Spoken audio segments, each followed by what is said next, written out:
It's painful for Yolanda to look back at the time before she was hit by hydrocephalus, a debilitating condition in which excess fluid builds up in the brain. It's left her with massive headaches and speech problems.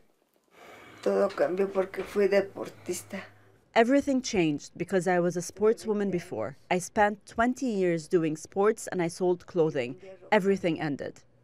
She hoped that an operation at Mexico's flagship Institute for Neurology and Neurosurgery would help her.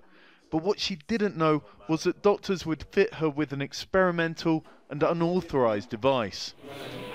And not just her. 473 other patients who went to the facility were also implanted.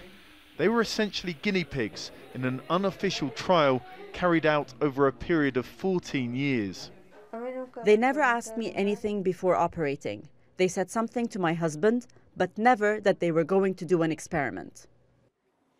3 doctors working at the institute at the time spoke to Al Jazeera. They all said that, like Yolanda, the nearly 500 patients weren't told the device was unauthorized. Nobody's case file included an informed consent about the experimental nature of the device, not one. The National Institute has refused to clarify if patients were informed or not, but we got access to 6 patient files. This is what's key to all of this, the medical consent form in one of the cases, and it's very general. It doesn't mention that this is an experimental device that hasn't been authorized by the health ministry. Just go from it. But that's not all.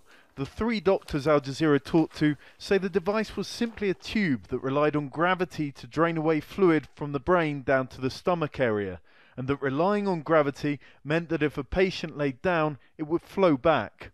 Other devices use valves to stop that. It's just a tube. It's technology from the 50s. It doesn't represent any sort of progress. Via published studies, the inventor of the tube claimed its precisely calculated diameter did regulate flow and stop fluid going back to the brain even when patients were reclined. He said it worked better than valvular devices.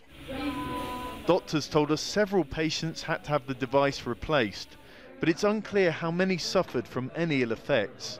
The names of those implanted haven't been released, and many came from poor, remote communities.